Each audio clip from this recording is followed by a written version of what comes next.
Good evening, everybody. Welcome back to J Wall Sports. We are back here with another episode.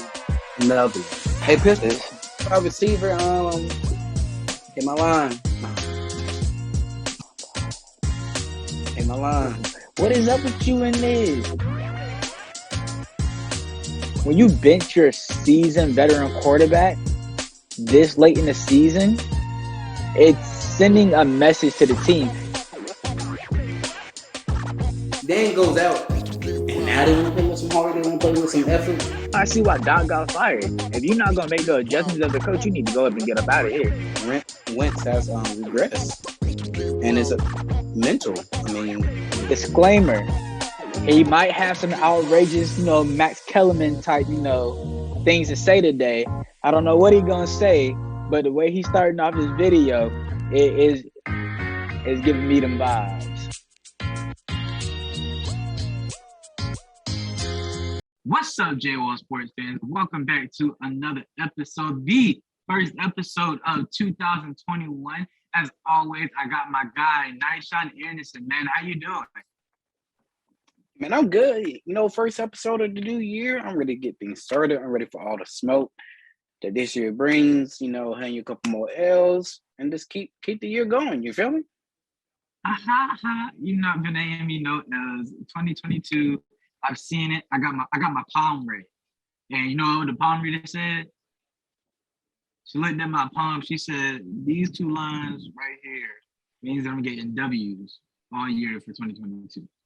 So, the only line I see is these two lines that make an L.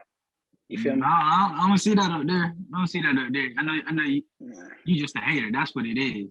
But 4 eyes and you still can't see. I know you're not talking. You got 4 eyes. Where? And where? Hey, that's the energy we're coming with in 2022 on the podcast. Quit playing with us. Yes, sir. So we have an incredible lineup starting things off with the NCAA tournament recap. The University of South Carolina women's basketball team has won the 2022 championship, as so has Kansas University. So, Nyshawn, first we want to congratulate those two. You guys did an amazing job, dominating performances all the way. Thank you, Kansas, especially. If I could show you, giving you a nice little bow, I would. But thank you, especially. I don't want to have to hear UNC fans any more than I'm going to have to hear them all year. But with the conclusion of the 2022 season, which team from the men's and women's bracket has surprised you the most?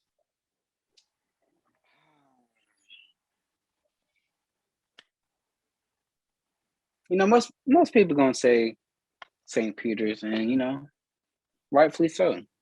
But we all know who the real surprise was. It wasn't a surprise to me, but I know you're not going to say who I think you're going to say. The only University of North Carolina men's basketball team. Oh my God! I knew you were going to say it. It's such a biased answer, but go ahead. It's not biased when you just look at the facts. What are the facts? A lot of people weren't expecting us to be there. Okay, yes. Bubble team. We popped a lot of bubbles in March. Yeah, but I wouldn't say that I'm surprised. I wouldn't say that I have a lot of respect for UNC as a program, as who they are. They're a really good team. Despite me being a Duke fan, I say I hate them all the time. They have my respect. I'm not 100% surprised that they made it to the championship game, because I could sort of see the chemistry, how things were moving on towards the end of the season. But I feel like you're gonna get a better answer. I mean, there's only been 2 number 15 seeds to make it to the Elite Eight. Like, I don't even think it's 2. I know it's like a very few number of teams. Like, you gotta give it to St. Peter's. I mean, especially when they started posting how the little schools are beating these Power 5 schools. I mean, St. Peter's gym looks like the high school gym up the street for me. I love about the size of Winston's, no cap, a little bit bigger. A little bit bigger, a little bit more seating area. I wasn't trying to put Winston out like that. So I want just the high school gym. gives real Johnson C. Smith vibes.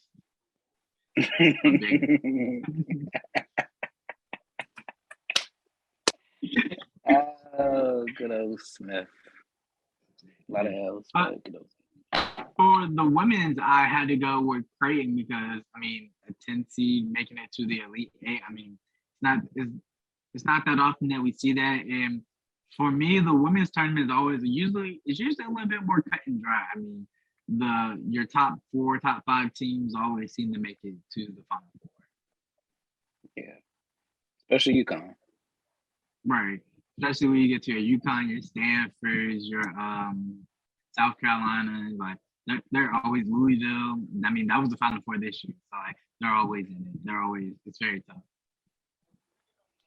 Yeah, man.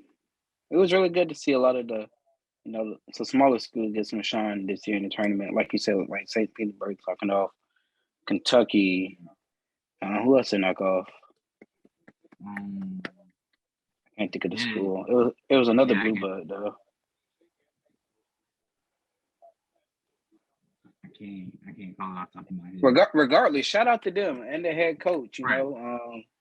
He just signed a big contract to go back to his alma mater where he graduated from in Seton Hall. So shout out to him and what he did for their team and how far he brought them, put them on the map. Yeah, must definitely put his team on the map. But let's move on to some NBA talk. Your picture went away. We good. All right. The end of the regular season is just around the corner, and there's just a few more teams that have underperformed as well seem to exceed expectations. The Phoenix Suns, who are performing as everyone has predicted. They are favorites to win the conference. Win the whole championship, according to the best MG. Which team do you foresee winning it all, Mark? This was a very tough one, but I'm going to have to go with the Phoenix Suns.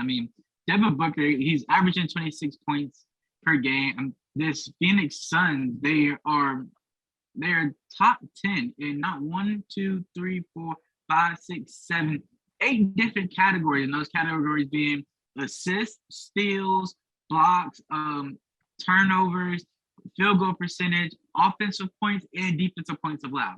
They're top 10 in all of those things. And those are things that you need to build your championship caliber team. And also, it just feels like this is their year. Everything has been going right for them from the start of the year to the end of the year.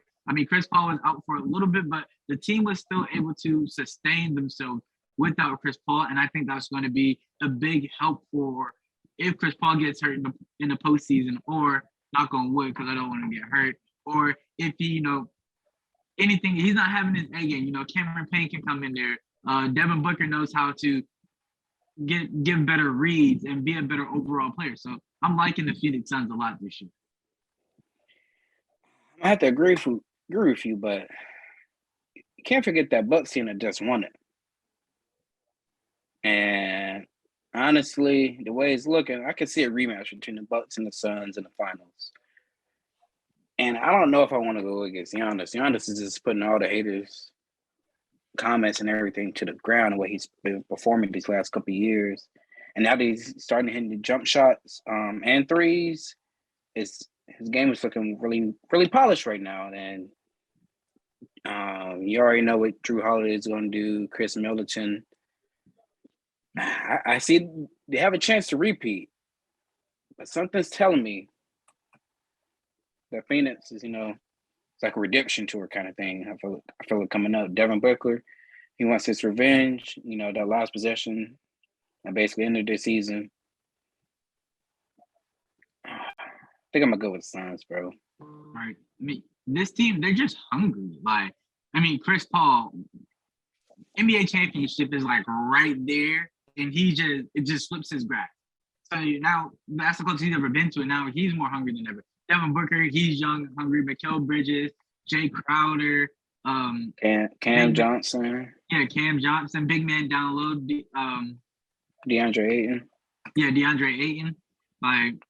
That's a hungry team. They were just so close, and I think since the Bucks have had a taste of it, they're not going to be as hungry. So it's gonna look a little bit different than last postseason for the Bucks. I think they're gonna get a lot. They're gonna get tested a lot more than they did last year. Yeah, I was just about to say. I feel like if the Suns, do make it to the finals. I feel like the road is a little bit easier than what the Bucks will have to face to get back to the championship. Yeah, most definitely. I mean, the Bucks are probably gonna have to go through Miami. It depends on how the Nets do. The Nets might end up. I think the Nets might end up matching up with the Bucks. I don't think so though. I have to double check on that. But I mean, they're gonna have to potentially have to go through that team, and they get Ben Simmons back during the playoffs. I think they're gonna be a whole new team. Then you can't leave out the Sixers, who are a very slept-on team right now. But I think just because James Harden and Embiid are just starting to get their stuff together, I think they're probably going to come alive a little bit more towards the end of the playoffs series. Maybe they're on that second round, but I think they'll give the Bucks more for their money if they meet up. But I think that's the team that they're going to also have to look out for. I just think the East is very tough this year. I have I don't know what to call it. I'm just going to say it. But I feel like the 76ers are going to lose that first round to Toronto. I guess you call it like a sleeper pick. Yeah, that definitely will be a sleeper pick. I don't know. I don't see them going down in the first round. I just don't think they have enough firepower. You go get from Embiid, he's going to drop his 30 and 10 every night. Harden's going 20 and 12 every night. But who else is going to score on the offense? Yeah, you make a really good point with that one. And the Raptors have a lot of length and, can rebound the ball very well. So it's going to be an interesting matchup. But sleeper pick, Toronto. I just don't think Toronto has enough to stop Embiid or James Harden. And I think that'll be the X factor for that one. You don't really have to stop them, though. Just contain them. As long as they go off and you defending everybody else. I mean, but at some point, you can't. I mean, and they have obviously two great defenders on the team. Right. I mean, but obviously, Pascal Siakam, he's going to get the job of guarding Embiid. And then, I mean, it's pick your poison with James Harden because he's cooking anybody. He's cooking any one of those guards. You could put Scotty Barnes on him, though. He's cooking him. And you can cook him, but that's a lot of length right there.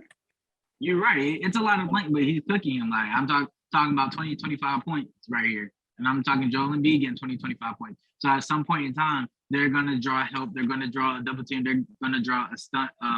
Somebody's going to be looking at them on the defensive end, and he's going to. But who are they passing to? I don't see Maxey dropping 20 points. Tobias Harris has been inconsistent. They don't have shooters around him. And that's going to be the X factor. Tobias Harris is going to have to get that 12 points to help space up the floor.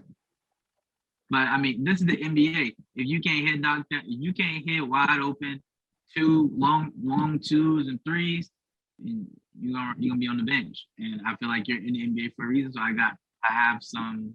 Danny Green's still getting around. He missed that shot. But you know how I feel about Danny Green. I ain't been a fan of Danny Green since he was so let's not get into that. I was just saying, he missed the open shot. He's still in the league. Right. I mean, but Danny Green is an NBA. He's an NBA caliber shooter. Just he's not an elite NBA caliber shooter anymore. That's the best I can put that. Respect. So, Sean, you have Phoenix going and winning it all? Are you locking in your pick? Okay, he's locking in your pick with Phoenix. I'm locking in my pick with him. I like it. So, we're starting it off. I don't like it. First episode, we've been agreeing a little bit too much on here. But let's see how this next topic hits for us as we talk about the NFL offseason. The NFL offseason has just been as thrilling as the regular season. Tom Brady has retired and then unretired. 4 quarterbacks have found new homes, and multiple coaches have found new homes. What were your top 3 offseason moves, Nyshawn? Top 3. 1, Matt Ryan to the Colts. I believe this is like, a lot of people are saying like, he, lost his groove. He's getting older. He can't do the same things. I believe going to this Colts team with a great running back, which I don't believe Atlanta has had like a caliber running back to like Jonathan Taylor who can rush the ball like that. And then they have some young receivers, a couple playmakers. I think this is a second chance for Matt Ryan in his career, as his career is winding down. But can he rejuvenate? Can he build with these Colts team, this young team that could have been in the playoffs this year, but Carson Wentz. They lost to the Jaguars. So I believe that was a great move for the Colts, and it can be beneficial for both sides. Second, Von Miller to the Bills, which I was very surprised. It's adding some pass rush to the Bills defense, which was already top 5 this past season. So they lost to my homie. Couldn't stop him, couldn't get him down, and the pass rush couldn't get to him. So now they're fixing that in the offseason by adding Von Miller, adding some veteranship that he can bring to this team. And it was already hard to score against this Bill defense. Now you add a pass rusher who can, just wreak havoc and make it harder for offense to prepare for him. You said what? I said they didn't look that hard for my homeboy. My homeboy didn't make it either, though. That's the thing. Right. I mean, those are some really great picks. I'm not even gonna lie. Those really great ones, really great ones. I went in a little bit of a different direction. Number 1, I got Tom Brady coming back. His impact is phenomenal for what he's gonna do for this Buccaneers team. I mean, you have the greatest quarterback coming back to your team. I mean, I don't think there's a better move that the Buccaneers could have made, or a better move that could have fell into the Buccaneers' lap than Tom Brady coming back. Number 2, I got Russell Wilson going to Denver. This one, a really big impact to this team. They didn't really have to give up much. Denver gave up 2 first-round picks, 2 second-round picks, and this year's 5th-round pick. They gave up a tight end, Noah Fant, that was the leading tight end receiver for the team. They gave up the leading sack leader, and Shelby Harris and Drew Lock. I mean, you can find another tight end to catch 600 yards for you in the season. You can find another defensive end to get 6 sacks on the season. These guys, as though they play really great for the Denver Broncos, these are very replaceable guys. It's not like you're trying to replace Von Miller, Bobby Wagner, or anything like that. These are some guys that you can find comparable pieces for in the draft or during the offseason to come and play with Russell Wilson, who is a generational quarterback. Third on that list, you said what? Just having him, and he has some weapons on the offense too. So it's going to be really interesting to see, how they meld and judge together as the season goes along. Exactly. And then the third on my list, I got Devontae Adams going to the Raiders. I mean, this is a positive impact for the Raiders. I mean, Derek Carr has a legit number 1 receiver. Another vet that knows how to come in and be a professional day in and day out. And we're not just talking about in the training facilities on the field, but when they go home, the treatment for their bodies, to make sure that they're there every day for every game. That's something that's going to be very big for, other people like Darren Waller and Hunter Renfrow and Josh Jacobs, who are all also going to be very big contributors on this Raiders team. And honorable mention, and it's just because I really cannot pick between Devontae Adams and Tyreek Hill going to the Dolphins. The only reason I didn't put this one up there is because the Tua have the arm to make Tyreek Hill effective. Tyreek Hill gets a lot of stuff very deep. I mean, he had Patrick Mahomes as a quarterback. Patrick Mahomes was a very, very strong arm. I don't think Tua has that arm, and I don't think this team has the faith in Tua to really get this job done. And neither do I at this point. Time will tell on that one. I was kind of shaky about that one. I didn't add it my the one that made the list was Bobby Wagner going to the Rams. Yeah, that was another tough one I was thinking. Because we already know what the Rams defense can do, and if Aaron Donald comes back, you have a really great defense. Aaron Donald on the front line, Bobby Wagner in the middle, then you got Ramsey on the outside. That's tough. I don't know how you game plan for that one. That would make you pull hairs. Like that's 3 levels of the defense. You really have to figure out and game plan how you want to attack. Because somebody's gonna get off. Yeah. Somebody's gotta have something big. And then you can move Wagner to the edge and let him rush on the edge too. That's crazy. And just imagine if they kept Von Miller. Oh my God. Yeah, I was thinking that. As soon as you said Bobby Wagner, I was like, man, like, what if they kept him? That would have been crazy. I mean, number 1 defense in the league for sure. That's wow. I can't even think about it. My third one was the Devontae Adams too, and also you got to think Adams and Carr were teammates, so yes, they already have some chemistry. They already got that chemistry, and it's gonna be harder for defense to game plan because people are already double teaming Darren Waller, and now they're bringing Devontae Adams. Pick your poison. Then Renfro's still out there too, and the only thing they're missing is Ruggs. We already know his situation and what he has going on. And if he was on the team, that's just like an over the top piece. That's just an over the top piece, which just puts the team on a whole nother level. Yeah, that would be crazy. I mean, that's so crazy. Like that was the most shocking one for me this entire offseason. I mean, everything else was kind of like we got hinted at for a couple weeks. Tom Brady coming back, hinted at. Russell Wilson to Denver, hinted at. My man going to the Bills. Von Miller going to the Bills. Bobby Wagner to the Rams. All these stuff they were hinted at. We got snippets from Adam Schefter and everybody else saying, "Oh, we're hearing this, that, and the third." But Derek Carr with Devontae Adams, that one came very last minute, and I really like it for the Raiders. Moving on to the next topic, it's a sensitive topic, but it's a topic that deserves some love, some respect. Your boy, even my boy, from a distance, Coach K, the legacy of Coach K. It's like a field of dreams. So give me all your pain. It's a majestic place. And love will set you free. You always miss things that you love, and that realization has come over me now. It's an emotional one. And I'll be the storm that you need me to be.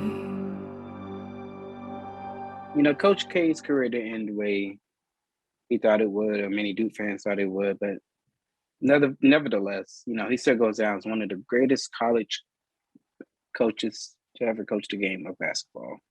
1,202 wins, most NCAA history. 12 National Coach of the Year awards. 67 ACC tournament wins, most in league history.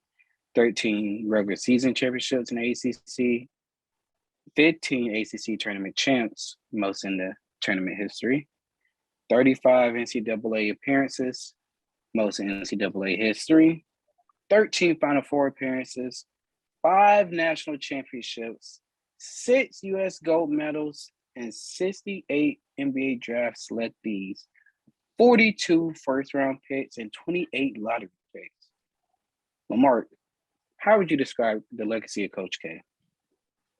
Man, I gotta go with unique, one of a kind. I mean, just you reading out the accolades right there. I mean, the most wins in NCAA history, most ACC tournament championships, most NCAA appearances. I mean, he's put 68 men in life-changing situations.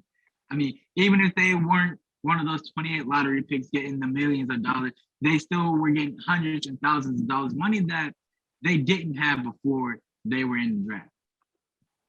Coach K's legacy goes way beyond the game of basketball. His legacy to how he was able to touch many people, including everybody on the USA Gold teams and even the non-USA Gold team that he was a part of. I mean, I don't think we'll see another coach like Coach K for a very long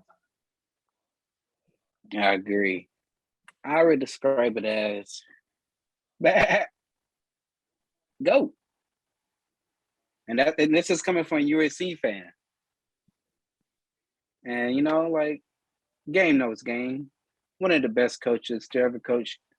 And like you said, it's going to be a very long time before we see another caliber coach that can put up as many accolades as Coach K. And, you know, nothing but respect for what he's done and what he has brought to the school, to the rivalry of UNC versus North Carolina. I mean, UNC versus Duke. I'm tripping.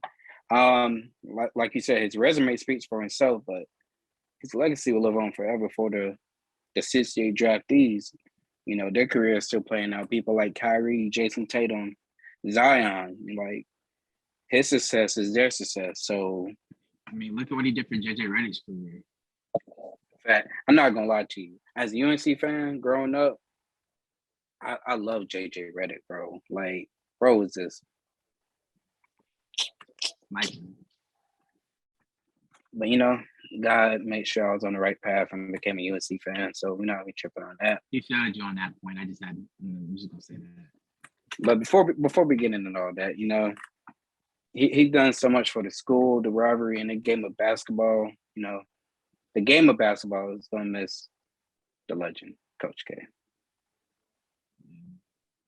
Now let's get into the 2 L's. Hey, look. For the legacy of Coach K, I don't care about them 2 L's.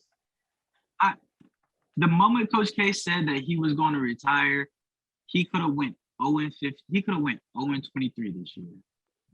I would have been upset. I'm like, yo, that's how you want to go. You got to come back. Like, that's how you want to go out. But it would have been okay because look at what he's done. I mean, 5 national championships. 5.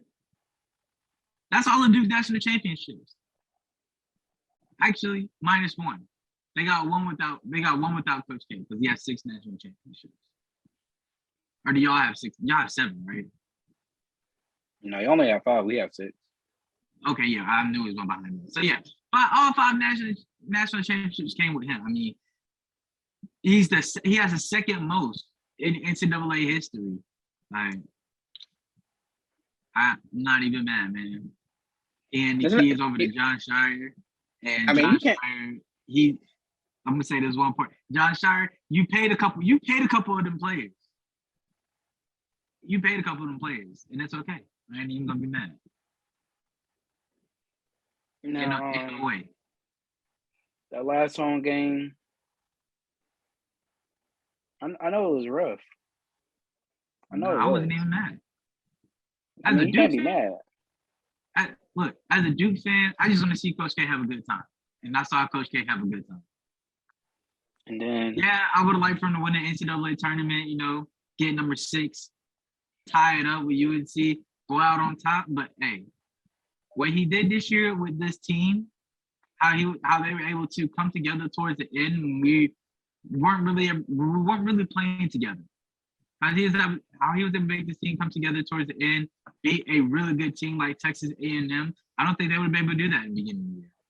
I think there's had a lot of dubs for the year, especially if we can get a couple people to stay. A lot of dubs, lots of dubs. I wasn't expecting us to win it this year, regardless. That Final Four game, it's just something you never forget, regardless of, you know, like who you're rooting for. But like that was just like yesterday.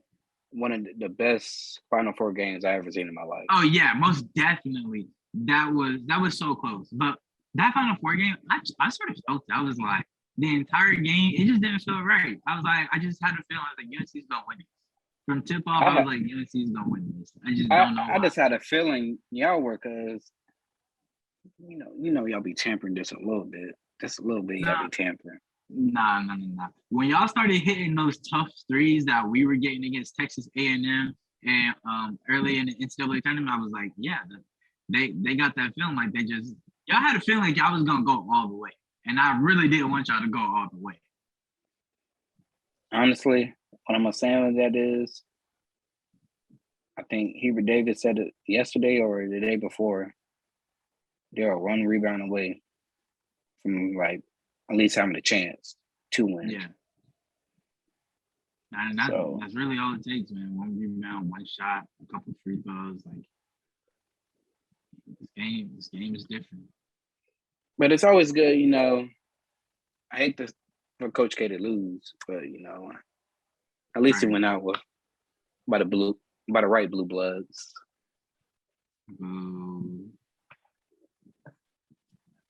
Moving on, we're gonna talk about your team, Nice Sean. Your team that was struggling a lot this year. Yeah. But they're looking to bounce back as the NFL draft day is set for April 28th. The Carolina Panthers have 7 draft picks this year in the NFL draft. Now, Sean, what positions do you think the Panthers will try to fill in this year's draft? I believe they're bringing some quarterback competition. I don't know where. Maybe 6. Maybe they go offensive line 6 because their offensive line still needs some touch. I know they need a guard and maybe another tackle. But maybe to make a trade. I keep hearing Malik Willis, Sam Pickett. Who knows? But Kenny Pickett. My apologies. Kenny Pickett. There's somebody other than Sam Darnold. I mean, shoot. I missed the combine, but I still might be drafted. Like hit me up. They do need a safety as well. You can see them addressing that in this year's draft. Another defensive end or 2. And that's our draft, but I really believe they're just going to focus on the offensive side of the ball with the quarterback position and the offensive line. So that's what I see, and that's what I hope. Some common sense in this year's draft. Right. I got offensive. I said offensive line. I think you guys can give Sam Darnold one more year. I mean, the offensive line went to crap really quick, and that's as soon as Sam started playing that. I mean, like week 3, offensive line went to crap. Then week 4, Sam Darnold looked like the Jet Sam Darnold. He was scrambling for his life every play. So I really think O-line protection. I mean, all your quarterbacks together, they were sacked 52 times in the 2021 season. So that's something that needs to be addressed immediately. Tight ends. I could see, you guys getting the tight end. I know you said you don't like your tight end situation on multiple occasions last year. So tight end definitely there. Linebacker, somebody in the middle, crack some heads, make some good reads. Get some knockdowns in the middle to help your DBs out, and a safety or a defensive back. I mean, you guys were going to get Patrick Surtain if it wasn't for the Denver Broncos scooping him up. I think that would have been your first pick in the NFL draft last year. But yeah, I'm with you. I mean, we got J.C. Horn coming back from the injury, so then we picked up your boy Xavier Rhodes in free agency, so some leadership coming in for that that DB. He been getting routed lately. I ain't gonna lie. He was making me mad in Minnesota. He was getting routed off. I mean, I'm like, yo, like you my number one. And you not holding up the number 1 standard. I mean, you gotta think about who they're going against though, but he didn't play for us last year. So the year before, we had a weak schedule the year before. 2020, we had a weak schedule. And Xavier Rhodes is getting routed. Time would tell, but hopefully, McCaffrey's healthy. Offensive line situation is somewhat taped together, or looks halfway decent, and the quarterback play is decent enough, and maybe we can make something shake. Yeah, most definitely. I believe you guys will be able to make something shake. I think this is going to be a really good draft class for you guys.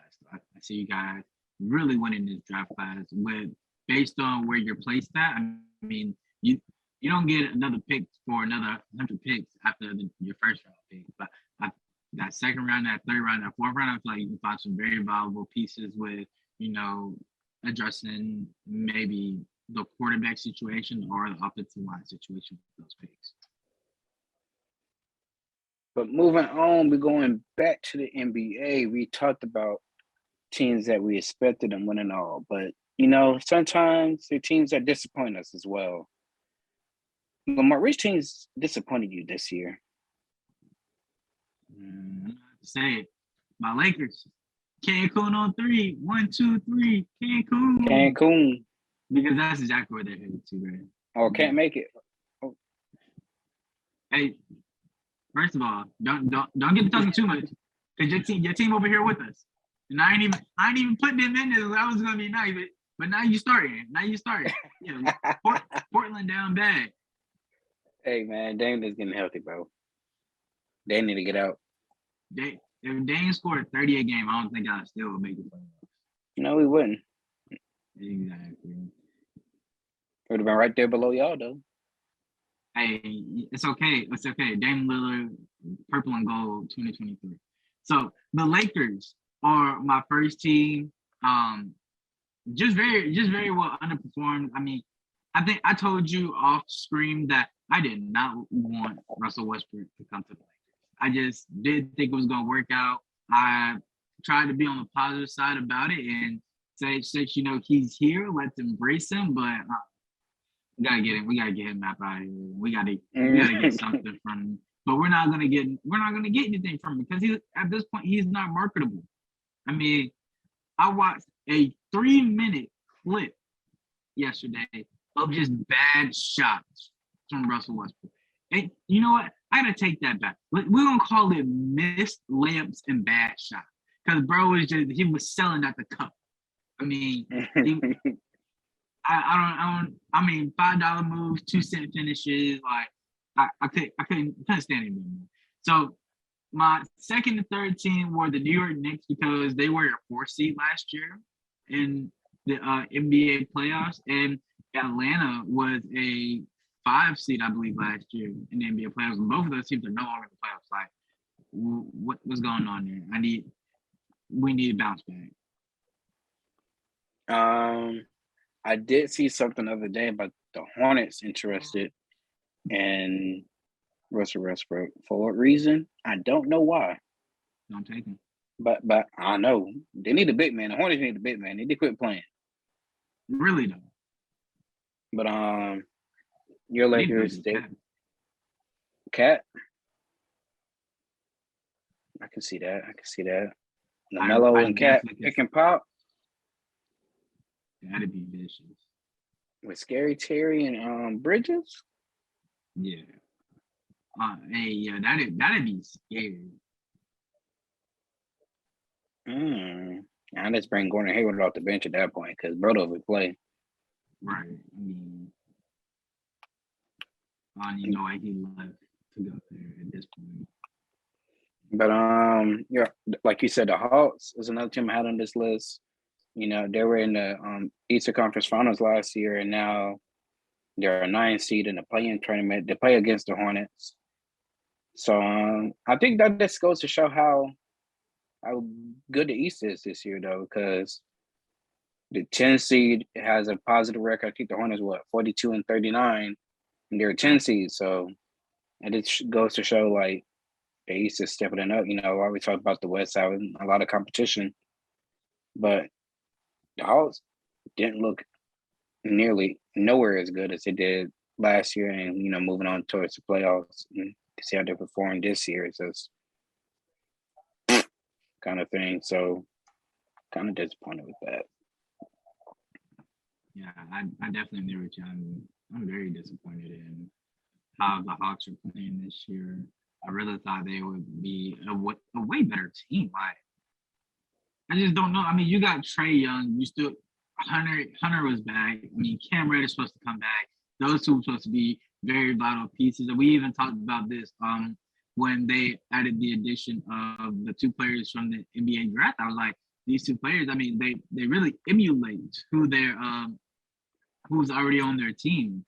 So I thought everything was just falling in place for this team to make another pretty good playoff run. But like you said, East is tough. I mean, Boston, you got the Bulls, the Heat, they're number one seed. I mean, Cleveland surprised a lot of people this year. Yes. There you go. That was the team I was looking for. Cleveland, they surprised me a lot. And I'm just sitting here thinking, I'm watching the game today. I'm like, man, Kevin Love is in the NBA playoffs and LeBron James is not. I mean, that's the first time ever. I forgot Love being the lead for real. Right. I mean, Love was down there. He was on the floor scrapping. I mean, it was a very competitive game. The Cavs made a really big comeback. I mean, they weren't able to hold off the Nets, I believe, but hey, shout out to the Cavs.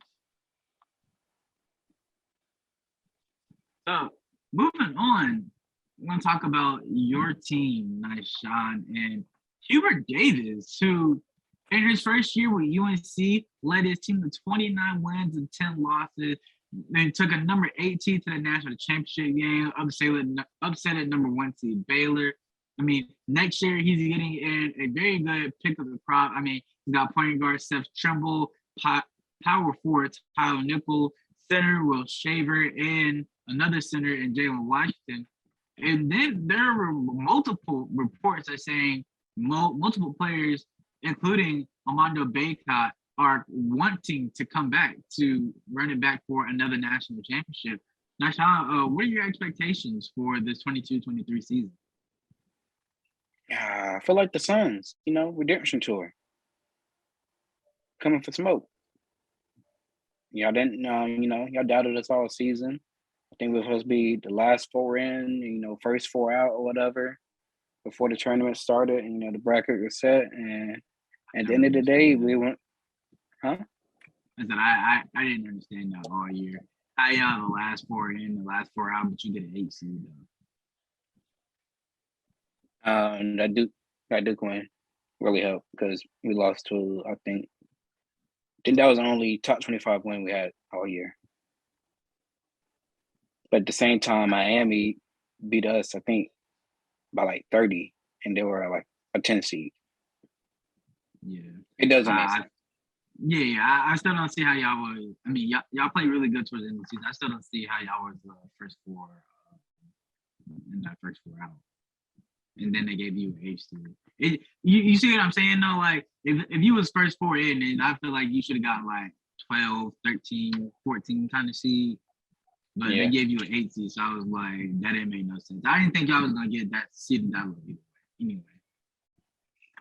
Anyway. Shoot, I really hope they come back.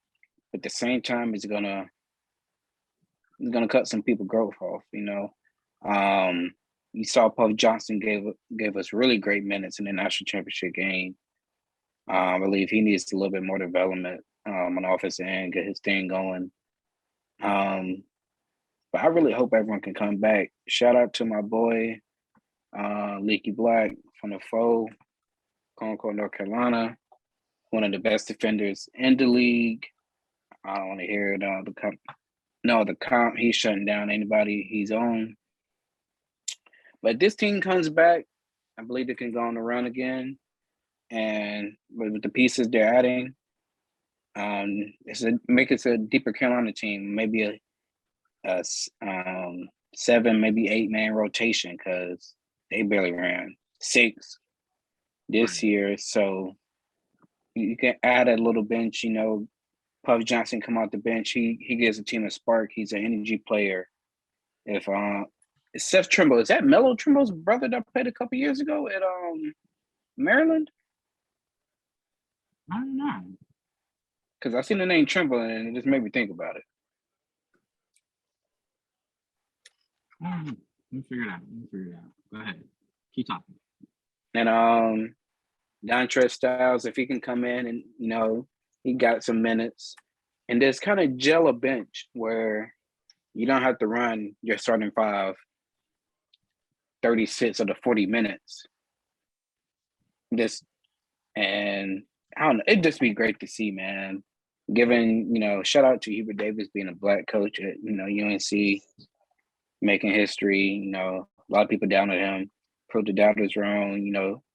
He really just, kept the haters out, really gelled this team. You can see they grew throughout the season. And like I said earlier, we were talking about Coach K, there was a rebound away for having a chance of winning a national championship when, like I said, they were a bubble team of even getting into the tournament. And for them to bust a lot of bubbles and, fall short, but they fell to 2 when nobody had them there. So I just want to say shout out to Hubert Davis and what he's done and what he will do in the future. Yeah. So Seth Trimble is not related to Melo Trimble. He is he's the younger brother of former Tar Heel JP Tokoto. Oh. Right. Hey, random fact. Oh. That's interesting. Definitely is, but I definitely agree. I feel like you guys having a point guard this year, and not to knock on who was playing point guard for you, I forget his name, but RJ Davis.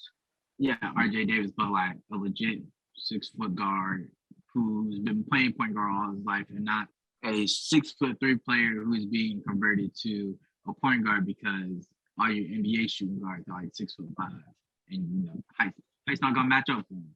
So I like that for you guys. I like the depth that you guys will have if everybody does come back. I mean, it's priming to be like one of the best Duke UNC years in forever.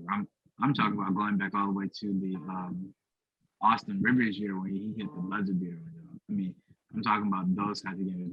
Those are the tough games. I mean, with Kyler Singler and Tyler Hansborough going back, I feel like that's the kind of rivalry we're going to get this year, just because of the caliber of players that are going to be on both teams, especially if we can get at least 2 or 3 players to stay from our starting 5. I also want to say before I respond back to what you just said, given that Carolina lost a lot of pieces over the offseason, the past offseason, the loss of Walker Kessler, who's going to the NBA. I think he's projected top 10 pick. We lost Garrison Brooks. We lost somebody else too. I can't think of bro name. They lost a couple key pieces, and for them, and even the piece that they picked up, Garcia, we lost him. He was a forward. That's another bench present that we lost. I believe he's coming back. Just to see what they went through and to see where they went after what they went through. It's amazing. But Definitely agree with you. I believe Duke needs another point guard. Nothing's wrong with Jeremy Roach, but they need another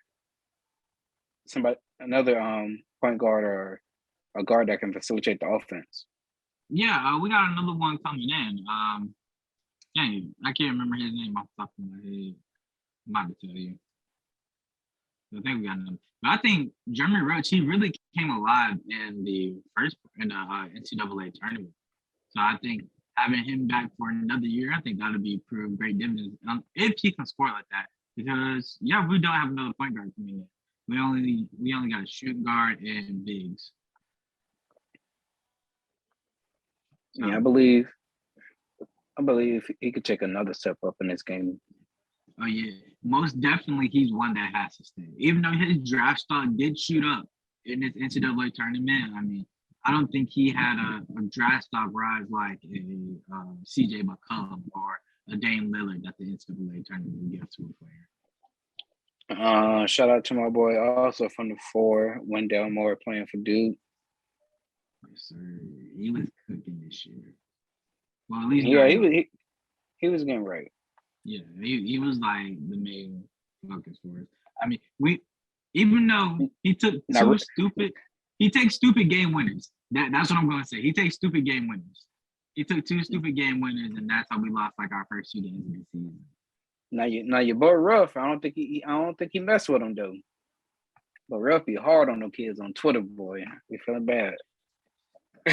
Ruff be going in, bro. He do be going in, bro. Hey, I see one. I ain't gonna say who he was talking about. He was just like, "Yeah, buddy ain't getting drafted," and I was like, "Dang, are you a fan of the team or what, bro?" Right, like Ruff tells an unapologetic truth about everybody, and that's just Ruff. You gotta love it about him, man. Shout out to Ruff, man. Yeah. We have to clip this, and when we post it, gotta let him see it, bro. Tell him to ease up a little bit on the folks. Yeah, but it's gonna be a good 2022-2023 season, no matter what. Facts, and it's gonna be different. Not seeing Coach K come out, for that Duke team. So I know a whole new atmosphere. That tribute video. Yeah. Whoever did that, you're goated. That is the best tribute video I have ever seen. Bro, like he about to cry right now. Talk about it. Hey man, it was beautiful. I ain't even gonna lie, it was beautiful. It was. It was a 10-minute worth of art. I think it's gonna be good to see, I guess, a new atmosphere at the Duke Carolina game, because you have Hubert Davis, a young coach taking over Carolina. Then who's taking over Duke? What's his name again? John Shire is going to come in, and it's a new atmosphere of Carolina Duke basketball. It's no more Roy versus Coach K. So I'm excited. Shire versus Hubert. Shire versus Davis. Yeah, it's going to be interesting. Yeah. Honestly, I am shocked. I want to know what John Shire was telling these kids, because it's 1, 2, 3, 4, 5. It's 6 players coming in. 3 of them are 5 stars. 2 of them are 4 stars. No, and the rest of the 3 are 4 stars. Rest of the 4 are 4 stars. What I tell you earlier when we were talking about Coach K, y'all be tampering, cuz. Y'all be tampering, cuz. He gotta be. Hey, look. He ain't gonna say it on camera to everybody that's watching. But I'm gonna catch bro lacking when we get off this camera and and the record button not on. Hey, look, I told you already. I said he. I feel like he had to pay 1 or 2. I could see 3, 4 coming to Duke, but 7. Bro got the number. And let's keep track. These don't matter, but these just tells you the ceiling that they have. You got the number 1 center, you got the number 2 center, you got the number 1 small forward, number 3 power forward. Like, they trying to be defensive minded. He's trying to go get to the glass. And these ain't no little boys. We talking 7'1", 6'6", 6'10", 6'8". Oh, is Mark Williams coming back? I don't know. I hope he is, because then we don't have power. I hope not. For Carolina perspective. So. That's why I said this is going to be good. Like a 7'1" and a 6'10" center, and they're both like that. It ain't not babies. Like 7'1", 215. Bro, 6'10", 220.